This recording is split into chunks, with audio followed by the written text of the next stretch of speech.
예, 오신환 의원님, 의사진행 먼저 지금 국회가 가지고 있는 청문회의 역할과 기능이 완전히 형해화되어 있는 지금 상황에서 우리 법사위가 법무부 장관 후보자의 청문회를 진행한다는 것이 어렵지 않나 이런 생각을 먼저 합니다. 잘 아시다시피 국정 수행 능력이나 후보자의 자질 또 도덕성 검증을 위한 이 청문회가 거의 의도적으로 자료를 깊이 회피하는 지금과 같은 상황 속에서 도저히 그 역할과 기능을 할 수 없다는 것이 제 본의원의 판단입니다. 앞서 여당 의원님께서 자료 제출률을 말씀하셨는데 저희가 지금 문제시되고 의혹을 제기하는 부분들에 대한 핵심적인 자료들은 전혀 제출하지 않고 있습니다. 그리고 대부분이 사생활보호와 고지거부 사유를 들고 있는데 그것은 청문회법과 무관한 내용들을 들어서 전혀 자료 제출을 하지 않고 있다는 그 의혹, 그렇기 때문에 말 그대로 의혹만 제기할 수밖에 없는 상황인 것입니다. 자료가 와야 그것을 우리가 검토하고 확정적으로 말씀을 드릴 수가 있는데 자료 제출을 전혀 안 하고 있기 때문에 그 기능을 못 하고 있다 이렇게 말씀을 드립니다. 본의원이 222건의 자료 제출 요구를 했습니다. 그중에 115건을 미제출했습니다. 자료 제출률은 48.2% 정도 되는데 그중에 법무부가 60건의 자료 제출 요구를 했음에도 불구하고 37건을 미제출했습니다. 자료 제출률이 38% 정도뿐이 안 됩니다. 이런 상황에서 그중에 핵심적인 자료는 전혀 제출하지 않고 그리고 법무부가 자료를 제출했다고 얘기하는 부분은 고지거부 사유와 사생활 침해로 자료 제출 없습니다. 할 수 없습니다라는 것까지 자료 제출한 것으로 파악해서 건수를 넣는 것은 그건 있을 수 없는 일이다. 저는 이렇게 생각을 합니다. 그런 점에서 지금 그 인사청문회법 제12조가 규정하고 있는 자료 제출 요구의 권한에 자료 제출 요구받은 기간 내 자료 제출하지 않을 시에는 당해 기간에 위원회가 경고 조치할 수 있습니다. 그래서 저는 위원장님께 국회 법사위의 이름으로 법무부에 강력히 경고하는 서면 경고하는 그것을 요청드리는 바입니다. 자료 제출과 관련해서 앞으로 이 핵심적인 내용들에 대한 자료 제출이 안 될 시에는 저는 청문회를 연기해서 자료 제출을 받은 후에 정확한 검증 절차를 거쳐야 된다 이렇게 생각하고 있습니다. 받아들여 주시기 바랍니다. 예, 오신환 의원 수고하셨습니다. 조홍천 의원님. 예, 더불어민주당 조홍천입니다. 존경하는 야당 의원님들 자료 제출 요구가 불비해서 내실 있는 청문회가 될 수 없다는 지적, 청문회의 그 취지에 비춰서 이런 수긍이 가는 말씀입니다. 그러나 청문회가 비단 꼭 도덕성, 후보자의 도덕성만을 검증하는 것은 아니고 전문성 그리고 적합성까지도 함께 검증을 해서 과연 그 직책을 감당할 그런 능력이 되느냐를 국민들 앞에 소상히 밝혀드리는 그런 자리라고 봅니다. 지금 국민들께서는 가장 시급한 개혁의 대상이 검찰이라고 이구동성으로 말씀을 하고 계십니다. 검찰 개혁이 차일피일하다가 또 이대로 유야무야 되면은 그 피해는 고스란히 국민들과 우리 대한민국에 돌아올 것입니다. 근데 돌이켜보면 작년 11월 23일인가요?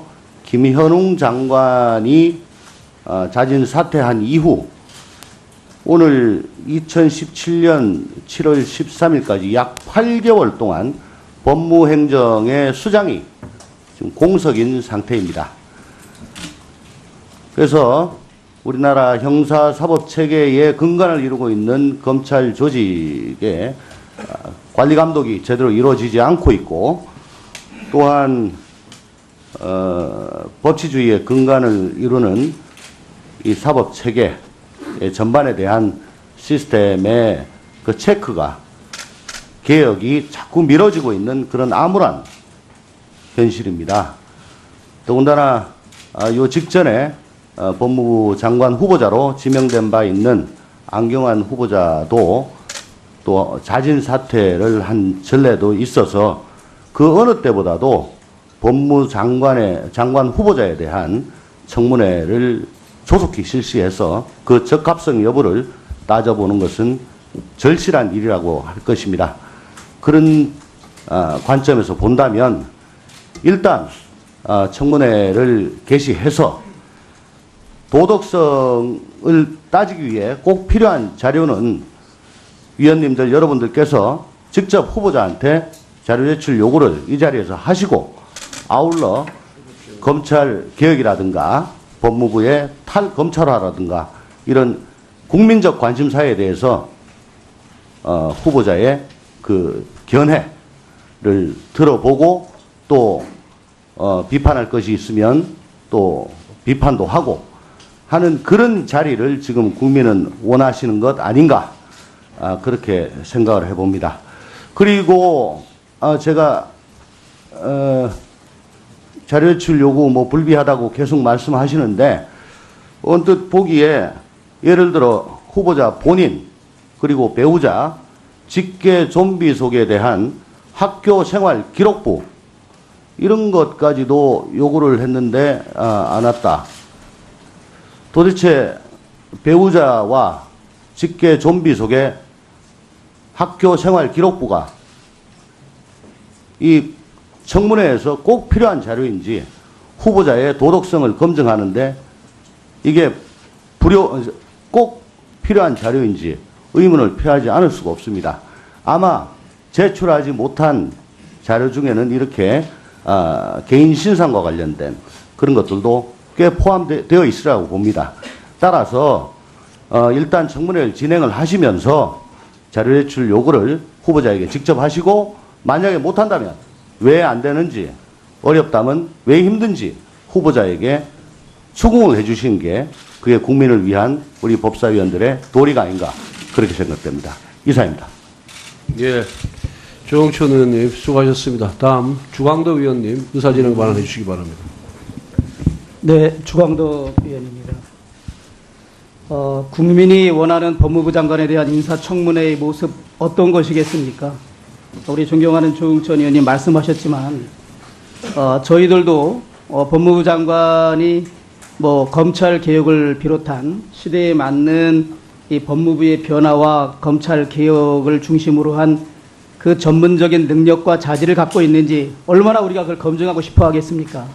그러나 우리 국민은 이 문재인 정부 초대 법무부 장관이 좀 당당하고 소신 있고 그리고 좀 솔직한 그런 모습의 장관이어야 이 중차대한 검찰 개혁을 포함한 법무부 혁신의 칼을 그 손에 쥐어줄 수 있다는 것도 전제로 하고 있다는 것을 말씀드립니다. 그리고 백혜련 의원님 말씀하신 것처럼 저희가 그런 얘기를 누차 후보자 측에 해서 그런 걸 소명했는데도 안 주기 때문에 우리 야당 의원들이 이 자리에서 얘기를 하는 것입니다. 그리고 더군다나 고의로 세금을 탈루하거나 어떤 부정한 방법으로 세금을 안 내기 위해서 했다 그러면 그건 현행법 위반 아닙니까? 범죄 행위에 해당됩니다. 그렇기 때문에 그러한 사실에 관한 자료를 달라고 요청하는 것은 저희 의원들의 책무이고 우리 국민들이 과연 대한민국 법무부 장관 되실 분께서 국민에게 법을 지키라고 호소하고 법을 위반할 때는 엄정하게 처벌하고 법 집행을 엄정하게 할 수밖에 없다라는 호소를 할 수 있는 그런 사람인지를 오히려 알고 싶어 하는 것입니다. 후보자 장남의 전세 보증금이 저희들이 검색을 해서 3억 원 전후한다라고 알고 있고 후보자 아들이 2014년 2월에 로스쿨을 졸업해서 1년 후인 2015년 4월에 변호사 시험에 합격합니다. 그리고 나면 6개월간 실무 수습을 해야 되는 거 다 알고 있지 않습니까? 실무 수습을 끝내고 나서 그 법무법인 1회에서 아마 정식 급여를 받았을 것 같은데 그러면 불과 몇 개월 급여를 받지 않은 상태 더군다나 로스쿨을 졸업한 1년차 새내기 변호사의 급여가 얼마나 되겠습니까? 국민들은 궁금해하죠. 그런 사람이 어떻게 3억 원가량의 전세보증금을 마련했을까? 이것이 저희들의 정치 공세입니까? 후보자 흠집내기입니까? 지금 우리 3포 세대다, 5포 세대다, 우리 젊은 친구들이 직장을 못 구해서 또 돈이 없어서 집을 마련하지 못해서 또 결혼을 해도 양육비가 문제돼서 아이 낳는 걸 포기한다고 얼마나 여러분들 우리 모두가 국회에서 주장하고 있습니까? 바로 이 대표적인 의혹을 받기 때문에 그 전세보증금에 대한 얼마인지 그 자금 출처는 어떤 것인지 대한민국 법무부 장관이 되고자 하는 사람은 당연히 그 자료 제출해야 되지 않겠습니까? 저희가 그것을 호소드리는 것이고 국민 여러분들께서도 이 방송을 보시면서 아마 저는 저와 같은 인식을 할 거라고 확신합니다. 그리고 그 다른 문제로 이제 뭐 여러 가지 또 가족에 불행한 일이 있는 것은 저희들도 안타깝게 생각하고 그 모친께서 2011년에 서초동에 2억 450만 원의 아파트를 분양받는데 거기에도 여러 가지 의혹이 있으니 그 분양대금을 어떻게 마련했는지 그 자금의 출처와 그 후에 이런 거주 상황을 좀 소명해 달라 그런 요구를 하는 것입니다. 또 한 가지 저는 그 연세대학교 교수로 근무하셨는데 그 대학원생으로부터 부당하게 기금을 받고 향응을 요구했다라는 그 자료에 대해서 이 교육부에서 2006년 3월에 이렇게 갑니다. 우리 부에서 제출한 자료를 검토한 바 연세대학교 측의 대학원 입학 전형과 기부금 및 향응 요구 등에 대한 자체 조사 결과가, 그러니까 연세대학교의 조사 결과가 미흡하다고 판단되기 때문에 재조사를 요청합니다. 교육부가 연세대학교에. 그리고 나서 다시 이제 연세대학교에서 재조사를 한 결과를 제출하는데 그 내용에 보면 심사위원 간 협의만으로 박사과정 입학 서류 심사표의 성적을 가감해서 면접 대상자를 선정하는 등 입학관리 업무에 소홀히 처리한 부분이 있다. 그리고 여러 가지 관련자들에 대한 엄중 경고를 해라. 그리고 교직원 교육을 해라. 그러한 재발 방지 대책을 포함한 조치 결과를 2016년 5월까지 제출해라. 이런 내용이 있기 때문에 이거에 관한 제출을 하라는 겁니다. 위원장님께서 국민적 의혹이 있는 정말 아주 중요한 사건, 저희 자료 제출을 요청하는 것에 대해서는 후보자께 언니 경고해서 예. 수고하셨습니다. 박주민 의원님. 예, 박주민입니다. 저도 이제 초선이기 때문에 인사청문회를 그렇게 많이 해본 건 아니지만 제가 경험해봤던 인사청문회 때마다 사실은 자료 제출 요구에 대한 논란이나 문제는 있었던 것 같습니다. 그런데 제 경험상 자료 제출이 부족하다는 이유로 아예 청문회를 실시하지 않았던 경우는 없었던 것 같습니다. 저희가 야당이었을 때 제가 경험해봤던 두 번의 인사청문회가 있었는데요. 이선의 헌법재판관과 이철성 경찰청장에 대한 인사청문회 경우에도 자료 제출이 부족하다는 이유로 저희들이 많은 문제 제기는 했지만 일단 인사청문회를 진행하면서 추가적으로 자료를 달라라는 요청을 했었던 것으로 기억합니다. 특히 이철성 경찰청장은 다 아시겠지만 음주운전을 하고 사고를 낸 뒤에 그 사고를 은폐했었다는 굉장히 큰 의혹을 받았었는데 관련된 자료를 전혀 제출하지 않은 상태로 인사청문회가 시작됐고 그 당시 야당이었던 저희들은 이후에 계속 제출을 해달라. 하지만 정책적인 검증은 해야 되니까 인사청문회를 진행하는데 동의하고 인사청문회를 진행했었던 기억이 있습니다. 그리고 저희가 여당이 된 뒤에도 제가 경험해본 두 번의 인사청문회가 있는데요. 한 번은 김희수 헌법재판소장 후보에 대한 것이었고 다른 한 번은 정연백 여가부 장관 후보자에 대한 인사청문회였습니다. 두 번 저희가 여당이 됐을 때에 치러진 인사청문회였는데 이 경우도 전부 자료 제출이 미흡하다라는 문제 제기가 있었지만 일단 인사청문회를 진행하면서 관련된 자료들을 추가로 제출하라는 요구를 하는 식으로 진행했었던 기억이 있습니다. 특히 김희수 헌재 소장 인사청문회의 경우에는 인사청문 특별위원회 위원장이 유기준 의원님이셨습니다. 그래서 자유한국당을 비롯한 야당 의원님들이 자료 제출에 부족한 점에 대해서 계속해서 문제 제기를 하셨지만 그 당시 위원장이셨던 유기준 의원님은 일단 진행을 하면서 부족한 자료들을 추가로 제출받는 식으로 하자라고 해서 인사청문회가 진행됐었던 것으로 기억을 합니다.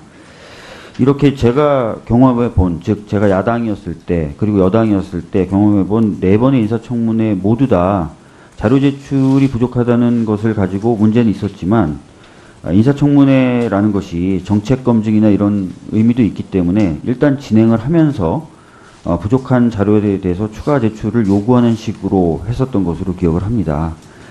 이번에도 역시 마찬가지로 정책 검증을 중심으로 한 인사청문회를 진행하면서 야당 의원님들께서 원하시는 자료를 추가적으로 제출해달라고 요구하는 식으로 진행하는 것이 오히려 국민분들이 갖고 계신 여러 의문점을 풀어드리는 데 있어서는 좀 더 부합하는 방식이 아닐까 그렇게 생각을 합니다. 그래서 야당 의원님들께서 그런 식으로 진행을 할 수 있도록 좀 협조를 해주시는 것이 어떨까 이런 생각을 잠시 말씀드려봤습니다.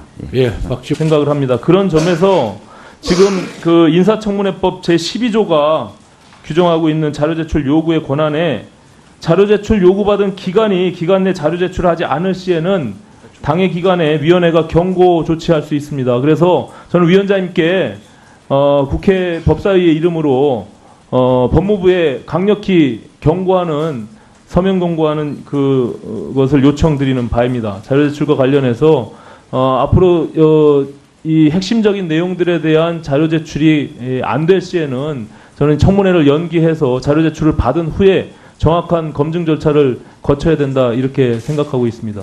받아들여 주시기 바랍니다. 예, 오신환 의원 수고하셨습니다. 조홍천 의원님.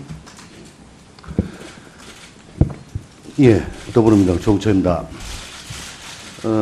존경하는 야당 의원님들 자료 제출 요구가 불비해서 내실 있는 청문회가 될 수 없다는 지적, 청문회의 그 취지에 비춰서 이런 수긍이 가는 말씀입니다. 그러나 청문회가 비단 꼭 도덕성, 후보자의 도덕성만을 검증하는 것은 아니고 전문성 그리고 적합성까지도 함께 검증을 해서 과연 그 직책을 감당할 그런 능력이 되느냐를 국민들 앞에 소상히 밝혀드리는 그런 자리라고 봅니다. 지금 국민들께서는 가장 시급한 개혁의 대상이 검찰이라고 이구동성으로 말씀을 하고 계십니다. 검찰 개혁이 차일피일 하다가 또 이대로 유야무야 되면은 그 피해는 고스란히 국민들과 우리 대한민국에 돌아올 것입니다. 근데 돌이켜보면 작년 11월 23일인가요? 김현웅 장관이 자진 사퇴한 이후 예, 오신환 의원님. 의사진행 먼저 지금 국회가 가지고 있는 청문회의 역할과 기능이 완전히 형해화되어 있는 지금 상황에서 우리 법사위가 법무부 장관 후보자의 청문회를 진행한다는 것이 어렵지 않나 이런 생각을 먼저 합니다. 잘 아시다시피 국정 수행 능력이나 후보자의 자질 또 도덕성 검증을 위한 이 청문회가 거의 의도적으로 자료를 깊이 회피하는 지금과 같은 상황 속에서 도저히 그 역할과 기능을 할 수 없다는 것이 제 본의원의 판단입니다. 앞서 여당 의원님께서 자료 제출률을 말씀하셨는데 저희가 지금 문제시되고 의혹을 제기하는 부분들에 대한 핵심적인 자료들은 전혀 제출하지 않고 있습니다. 그리고 대부분이 사생활보호와 고지거부 사유를 들고 있는데 그것은 청문회법과 무관한 후 오늘 2017년 7월 13일까지 약 8개월 동안 법무행정의 수장이 지금 공석인 상태입니다. 그래서 우리나라 형사사법체계의 근간을 이루고 있는 검찰 조직의 관리 감독이 제대로 이루어지지 않고 있고 또한 법치주의의 근간을 이루는 이 사법체계 전반에 대한 시스템의 그 체크가 개혁이 자꾸 미뤄지고 있는 그런 암울한 현실입니다. 더군다나 요 직전에 법무부 장관 후보자로 지명된 바 있는 안경환 후보자도 또 자진 사퇴를 한 전례도 있어서 그 어느 때보다도 장관 후보자에 대한 청문회를 조속히 실시해서 그 적합성 여부를 따져보는 것은 내용들을 들어서 전혀 자료 제출을 하지 않고 있다는 그 의혹, 그렇기 때문에 말 그대로 의혹만 제기할 수밖에 없는 상황인 것입니다. 자료가 와야 그것을 우리가 검토하고 확정적으로 말씀을 드릴 수가 있는데 자료 제출을 전혀 안 하고 있기 때문에 그 기능을 못 하고 있다, 이렇게 말씀을 드립니다. 본의원이 222건의 자료 제출 요구를 했습니다. 그중에 115건을 미제출했습니다. 자료 제출률은 48.2% 정도 되는데 그중에 법무부가 60건의 자료 제출 요구를 했음에도 불구하고 37건을 미제출했습니다. 자료 제출률이 38% 정도뿐이 안 됩니다. 이런 상황에서 그중에 핵심적인 자료는 전혀 제출하지 않고, 그리고 법무부가 자료를 제출했다고 얘기하는 부분은 고직업의 사유와 사생활 침해로 자료 제출 없습니다, 할 수 없습니다라는 것까지 자료 제출한 것으로 파악해서 건수를 넣는 것은 그건 있을 수 없는 일이다. 저는 이렇게